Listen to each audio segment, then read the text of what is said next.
ತಂಗಾಳಿ ಬೀಸಿದಾಗ ಹೂವಾಯಿತು ಈ ಮನ. ಸಂಚಿಕೆ 1. ಜಗತ್ತಿನ ಅಂಧಕಾರವನ್ನು ಮರೆಸಲು ಹೊಂಬಣ್ಣದ ಕಿರಣಗಳನ್ನು ಸೂಸುತ್ತಾ ಆಗಷ್ಟೇ ಮೂಡಣದಲ್ಲಿ ಉದಯಿಸಿದ ನೇಸರ. ಸುತ್ತಲೂ ಹಕ್ಕಿಗಳ ಚಿಲಿಪಿಲಿ ಕಲರವ ಕೇಳುತ್ತಿತ್ತು. ಗೂಡಿನಿಂದ ಹೊರಬಂದ ಹಕ್ಕಿಗಳು ತಮ್ಮ ತಮ್ಮ ಕರ್ತವ್ಯದಲ್ಲಿ ತೊಡಗಿದವು. ಮೊಗ್ಗುಗಳು ಅರಳಿ ಸುಂದರವಾದ ಹೂವಾಗಿ ನಗುಮೊಗದಿ ಸೂರ್ಯನಿಗೆ ವಂದಿಸುತ್ತಿದ್ದವು. ವಾತಾವರಣ ಪ್ರಶಾಂತವಾಗಿತ್ತು. ಈ ಸುಂದರವಾದ ವಾತಾವರಣದಲ್ಲಿ ಯೋಗಾಭ್ಯಾಸ ಮಾಡುತ್ತಿದ್ದಳು ಸ್ತುತಿ. ಅದೊಂದು ಸುಂದರವಾದ ಪಾರ್ಕ್. ತಮ್ಮ ದೈನಂದಿನ ಜೀವನದ ಜಂಜಾಟದಲ್ಲಿ ಮಾನಸಿಕ ಒತ್ತಡವನ್ನು ಕಡಿಮೆ ಮಾಡುವ ಸಲುವಾಗಿ ಹಲವಾರು ಜನರು ವಾಕಿಂಗ್, ಜಾಗಿಂಗ್ ಹಾಗೂ ಯೋಗಾಭ್ಯಾಸ ಮಾಡಲು ಅಲ್ಲಿಗೆ ಬರುತ್ತಿದ್ದರು. ಹಾಗೆ ಬಂದವರಲ್ಲಿ ಕೆಲವರ ನಡುವೆ ಉತ್ತಮ ಸ್ನೇಹ ಬಾಂಧವ್ಯವೂ ಇತ್ತು. ಸ್ತುತಿಗೆ ಹೀಗೆ ಪರಿಚಯವಾದವರಲ್ಲಿ ಒಬ್ಬರು ನಿವೃತ್ತ ಶಾಲಾಧ್ಯಾಪಕರಾದ ಮುಕುಂದರವರು. ಇತ್ತೀಚೆಗಷ್ಟೇ ವಾಕಿಂಗ್ಗೆ ಬರಲು ಆರಂಭಿಸಿದ್ದರವರು.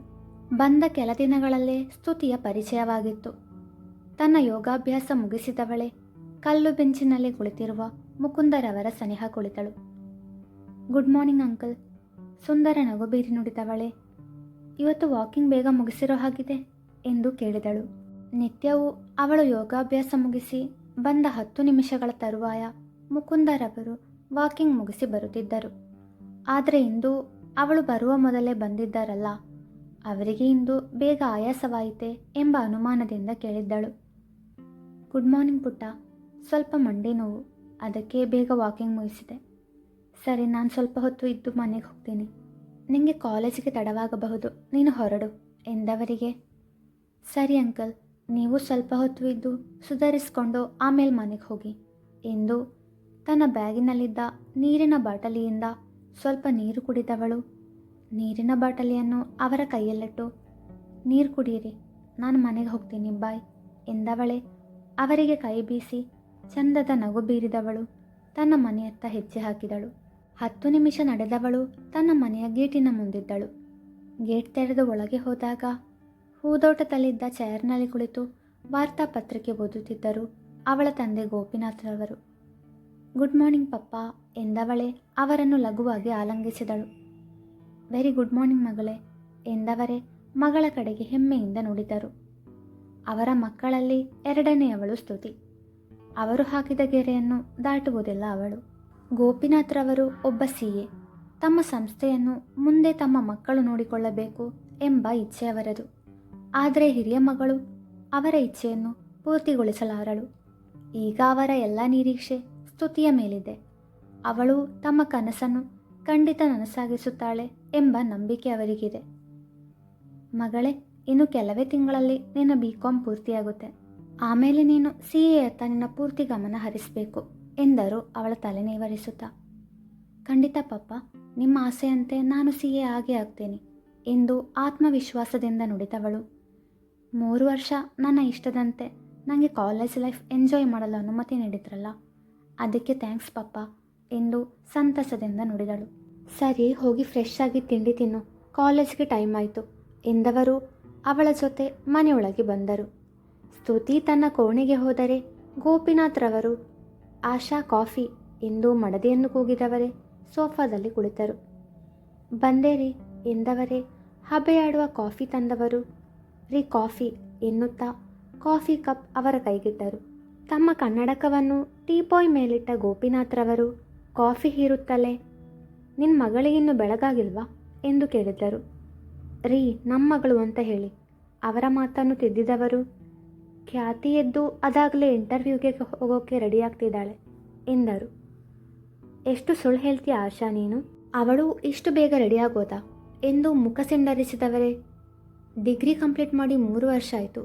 ಈ 3 ವರ್ಷಗಳಲ್ಲಿ ಇದವಳ ಎಷ್ಟನೇ ಇಂಟರ್ವ್ಯೂನಲ್ಲಿ ಸೆಲೆಕ್ಟ್ ಆಗ್ತಾಳೆ, 4 ಅಥವಾ 5 ತಿಂಗಳು ಕೆಲಸ ಮಾಡ್ತಾಳೆ, ಆಮೇಲೆ ರಿಸೈನ್ ಮಾಡ್ತಾಳೆ. ಯಾವ ಕೆಲಸ ಕೂಡ ನೆಟ್ಗೆ ಮಾಡಲ್ಲ. ನಾನು ಹೇಳಿದ ಹಾಗೆ ಅವತ್ತೇ ಕೇಳಿದರೆ ಇವಾಗ ನಮ್ಮ ಆಫೀಸ್ಗೆ ಬರ್ಬೋದಿತ್ತಲ್ವಾ. ಅವಳು ತಮ್ಮ ಮಾತಿಗೆ ಬೆಲೆ ಕೊಡುವುದಿಲ್ಲ ಎಂಬ ಅಸಮಾಧಾನದಿಂದ ನುಡಿದಿದ್ದರು.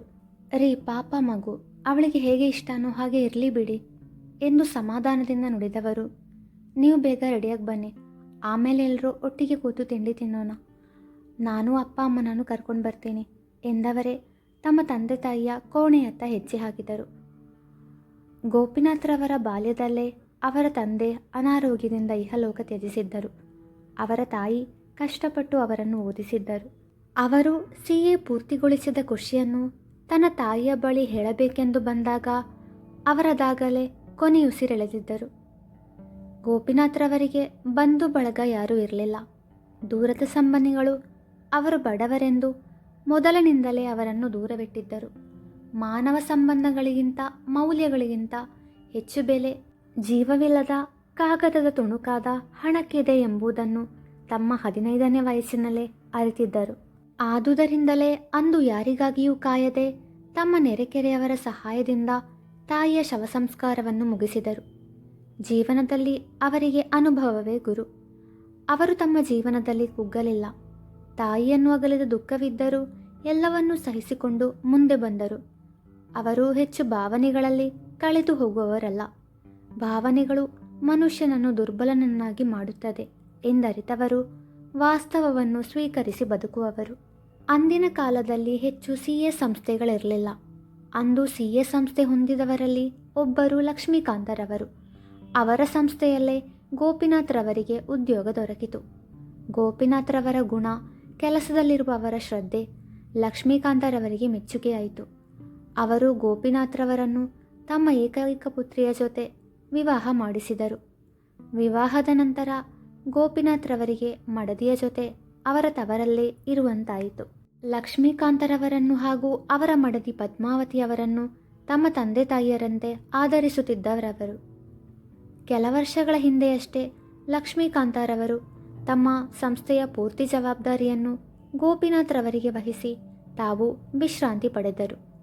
ಲಕ್ಷ್ಮೀಕಾಂತ ದಂಪತಿಗಳು ರಾಮಾಯಣದ ಲವಕುಶರ ಬಗ್ಗೆ ಏನೋ ಚರ್ಚಿಸುತ್ತಿದ್ದರು.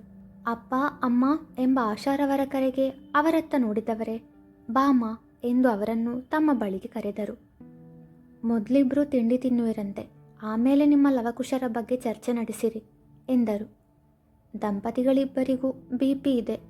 ಅವರು ಸರಿಯಾದ ಸಮಯಕ್ಕೆ ತಿಂಡಿ ತಿಂದು ಗುಳಿಗೆ ತೆಗೆದುಕೊಳ್ಳಬೇಕು ಎಂಬ ಕಾಳಜಿಯಿಂದ ನುಡಿದಿದ್ದರು. ಮಕ್ಕಳು ತಯಾರಾದ್ರ ಮಗಳೇ? ಮೊಮ್ಮಕ್ಕಳ ಬಗ್ಗೆ ಪ್ರೀತಿಯಿಂದ ಕೇಳಿದರು ಪದ್ಮಾವತಿಯವರು. ಮೊಮ್ಮಕ್ಕಳು ತಿಂಡಿ ತಿನ್ನದೆ ಅವರು ತಿನ್ನಲಾರರು. ಸ್ತುತಿ ರೆಡಿಯಾಗ್ತಿದ್ದಾಳೆ. ಇನ್ನೇನು ಖ್ಯಾತಿ ಮತ್ತು ಚೋಟು ಎದ್ದಿದ್ದಾರೋ ಇಲ್ವೋ ನೋಡಿ ಬರ್ತೀನಿ, ನೀವು ತಿಂಡಿಗೆ ಬನ್ನಿ ಎಂದವರೇ ಖ್ಯಾತಿಯ ಕೋಣೆಯತ್ತ ಹೋದರು. ಖ್ಯಾತಿ ಅವಳ ಕ್ಯೂಟಿಯನ್ನು ತಬ್ಬಿ ಪುಟ್ಟ ಮಗುವಿನಂತೆ ಮಲಗಿದ್ದಳು. ಅವಳ ಬಳಿ ಹೋದವರೇ ಅವಳ ತಲೆ ನೀವರಿಸಿ ಆಸ್ತೆಯಿಂದ ಹಣೆಗೆ ಹೂ ಮುತ್ತಿಟ್ಟವರು, ಬಂಗಾರಿ ಏಳು ಪುಟ್ಟ ಹೊತ್ತಾಯಿತು. ನೀನು ಆವಾಗಲೇ ಎದ್ದು ಇಂಟರ್ವ್ಯೂಗೆ ರೆಡಿಯಾಗಿದ್ದೆ ಅಂತ ನಿಮ್ಮ ಅಪ್ಪಂಗೆ ಸುಳ್ಳು ಹೇಳ್ತೀನಿ ಪುಟ್ಟ, ಬೇಗ ಹೇಳಮ್ಮ ಎಂದು ಮುದ್ದುಗರೆಯುತ್ತಲೇ ಅವಳನ್ನು ಎಬ್ಬಿಸಿದರು. ಕಣ್ಣು ತೆರೆದವಳೆ ಆಶಾರವರಿಗೆ ಚಂದದ ನಗು ನೀಡಿ ಗುಡ್ ಮಾರ್ನಿಂಗ್ ಮಮ್ಮಿ ಎಂದವಳೆ ಅವರನ್ನು ಆಲಂಗಿಸಿ ಕೆನ್ನೆಗೆ ಮುತ್ತಿಟ್ಟು ಯು ಆರ್ ಚೋ ಸ್ವೀಟ್ ಎಂದು ಅವರ ಕೆನ್ನೆ ಹಿಂಡಿದವಳು. ನಾನು ಬೇಗ ರೆಡಿಯಾಗಿ ಬರ್ತೀನಿ, ನೀನು ಬೇಗ ರೆಡಿಯಾಗು ಮಮ್ಮಿ, ಆಫೀಸ್ಗೆ ಲೇಟಾಗುತ್ತೆ ನಿಂಗೆ ಎಂದವಳೆ ಬಾತ್ರೂಮ್ ಹೊಕ್ಕಳು. ಆಶಾರವರು ಸಹ CA ಪೂರ್ತಿಗೊಳಿಸುತ್ತಿದ್ದರಿಂದ ಅವರು ತಮ್ಮ ಪತಿಯ ಜೊತೆ CA ಸಂಸ್ಥೆಗೆ ಹೋಗುತ್ತಿದ್ದರು. ಮಂಚದಲ್ಲಿದ್ದ ಹೊದಿಕೆ ಮಡಿಚಿಟ್ಟವರೇ ತಮ್ಮ ಪುಟ್ಟ ಮಗ ಅದ್ವಿಕ್ನ ಕೋಣೆಗೆ ಹೋದರು. ಅವನು ಅದಾಗಲೇ ಸ್ನಾನ ಮುಗಿಸಿ ಶಾಲೆಗೆ ಹೋಗಲು ಸಮವಸ್ತ್ರ ಧರಿಸಿದವನು ತನ್ನ ಗುಂಗುರು ಕೂದಲನ್ನು ಬಾಚಿಕೊಳ್ಳುತ್ತಿದ್ದ. ಏನಿವತ್ತು ನನ್ನ ಪುಟ್ಟ ರಾಜ್ಕುಮಾರ ಬೇಗ ರೆಡಿಯಾಗಿದ್ದಾನೆ ಎಂದರು ಅವನ ಕೂದಲು ಸವರುತ್ತಲೇ. Mummy this is too much, ನನ್ನ ಹೇರ್ ಸ್ಟೈಲ್ ಹಾಳಾಯಿತು. ಹುಸಿ ಮುನಿಸು ತೋರಿದವ. ನಾನು ಪಾಪು ಅಕ್ಕಂಗೆ ಆಲ್ ದ ಬೆಸ್ಟ್ ಹೇಳಬೇಕು ಎಂದವ ಬಾಚಣಿಗೆಯನ್ನು ಅವರ ಕೈಗಿಟ್ಟವನೇ. ಬೇಗ ನನ್ನ ಹೇರ್ ಸ್ಟೈಲ್ ಸರಿ ಮಾಡು ಎಂದು ಅವಸರಿಸಿದ. ಅವನು ಆ ಮನೆಯ ಕಿರಿಯ ಮಗ. ಸ್ತುತಿಗಿಂತ 10 ವರ್ಷಕ್ಕೆ ಕಿರಿಯವನು. ಈಗ 5ನೇ ತರಗತಿಯಲ್ಲಿ ಓದುತ್ತಿದ್ದಾನೆ. ಅಕ್ಕನಿಗೆ ಆಲ್ ದ ಬೆಸ್ಟ್ ಹೇಳಬೇಕಾ ಎಂದು ಅವನಂತೆಯೇ ಮುದ್ದಾಗಿ ಹೇಳಿದಾಗ ನಕ್ಕವ ತನ್ನ ಅಜ್ಜಿ ತಾತನ ಬಳಿ ಓಡಿದ. ಆಶಾರವರು ತಯಾರಾಗಿ ಬಂದವರು ಮನೆಯ ಕೆಲಸದಾಕೆಯ ಸಹಾಯದಿಂದ ತಿಂಡಿಯನ್ನು ಡೈನಿಂಗ್ ಟೇಬಲ್ ಮೇಲೆ ಜೋಡಿಸಿದರು. ಲಕ್ಷ್ಮೀಕಾಂತ ದಂಪತಿಗಳ ನಡುವೆ ಕುಳಿತಿದ್ದ ಪುಟ್ಟ ಅದ್ವಿಕ್ ತನ್ನ ತಾತನಿಗೆ ತನ್ನ ತಟ್ಟೆಯಲ್ಲಿದ್ದ ಚಪಾತಿಯನ್ನು ತೋರಿಸುತ್ತಾ, ಇದಕ್ಕೆ ಚಪಾತಿ ಅಂತ ಯಾಕೆ ಕರೀತಾರೆ ತಾತ ಎಂದು ಪ್ರಶ್ನಿಸಿದ. ಅವನ ಪ್ರಶ್ನೆಗೆ ತಲೆ ಕೆರೆದುಕೊಂಡವರು ತಮ್ಮ ಮಡದಿಯ ಕಡೆಗೆ ನೋಟ ಹರಿಸಿ ಕಣ್ಣಲ್ಲೇ ಯಾಕೆ ಎಂದು ಕೇಳಿದರೆ ಅವರು ತಮಗೆ ತಿಳಿದಿಲ್ಲ ಎಂಬಂತೆ ಸನ್ನೆ ಮಾಡಿದರು. ಅದು ಚಪ್ಪಟೆ ಇದೆ ಅಲ್ವಾ, ಅದಕ್ಕೆ ಚಪ್ಪಟೆ ಅನ್ನೋ ಬದಲು ಸ್ಟೈಲಾಗಿ ಚಪಾತಿ ಅಂತ ಹೆಸರಿಟ್ಟಿದ್ದಾರೆ ಎಂದಳು ಆಗಷ್ಟೇ ಅವರ ಬಳಿಗೆ ಬಂದ ಸ್ತುತಿ. ಅವಳ ಉತ್ತರ ಕೇಳಿದವನು, ಹೌದಾ ಅಕ್ಕ, ಚಪಾತಿ ಅಂತ ಮೊದಲು ಹೆಸರಿಟ್ಟವರು ಯಾರು? ಮತ್ತೊಂದು ಪ್ರಶ್ನೆಯನ್ನು ಕೇಳಿದ. ಚೋಟು, ನನಗೆ ಕಾಲೇಜಿಗೆ ಲೇಟ್ ಆಗ್ತಿದೆ, ಸಂಜೆ ಬಂದ ಮೇಲೆ ನಿನ್ನ ಪ್ರಶ್ನೆಗೆ ಉತ್ತರ ಕೊಡ್ತೀನಿ ಎಂದವಳೆ ಬಾ ಎಂದಳು ಎಲ್ಲರ ಕಡೆಗೂ ನೋಡುತ್ತಾ. ಸ್ತುತಿ ಪುಟ, ತಿಂಡಿ ತಿನ್ಕೊಂಡು ಹೋಗಮ್ಮ ಎಂದ ಆಶಾರವರು, ಇರು ನಾನೇ ತಿನ್ನಿಸ್ತೀನಿ ನಿನಗೆ ಎಂದು ಅವಳಿಗೆ ತಿನ್ನಿಸಿದಾಗ ಆಗಷ್ಟೇ ಅಲ್ಲಿಗೆ ಬಂದ ಖ್ಯಾತಿಗೆ ಆ ದೃಶ್ಯ ಕಂಡು ಅಸಹನೆ ಮೂಡಿತು. ಆಶಾರವರ ಕಡೆಗೆ ನೋಡದೆ ನೇರ ತನ್ನ ಅಜ್ಜಿ ತಾತ ಹಾಗೂ ತಮ್ಮನಿಗೆ ಶುಭೋದಯ ಹೇಳಿ ಕುಳಿತವಳು ತನ್ನ ತಂದೆಯ ಕಡೆಗೊಮ್ಮೆ ನೋಡಿ ತಿಂಡಿ ತಿನ್ನತೊಡಗಿದಳು.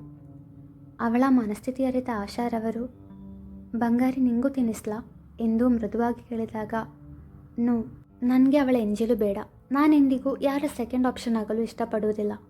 ನೀವು ಮೊದಲು ನಿಮ್ಮ ಮಗಳಿಗೆ ತಿನ್ನಿಸ್ತಿದ್ರಿ ಅಲ್ವಾ, ಅವಳಿಗೆ ತಿನ್ನಿಸಿ, ನನಗೆ ಕೈ ಇದೆ, ನಾನೇ ತಿಂತೀನಿ ಎಂದು ಒರಟಾಗಿ ನುಡಿದಳು.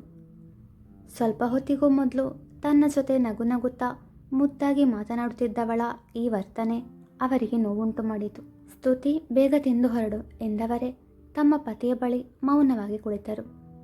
ಖ್ಯಾತಿಯ ಈ ತೆರನಾದ ವರ್ತನೆ ಅದ್ವಿಕ್ನನ್ನು ಹೊರತುಪಡಿಸಿ ಅಲ್ಲಿದ್ದ ಯಾರಿಗೂ ಹಿಡಿಸಲಿಲ್ಲ.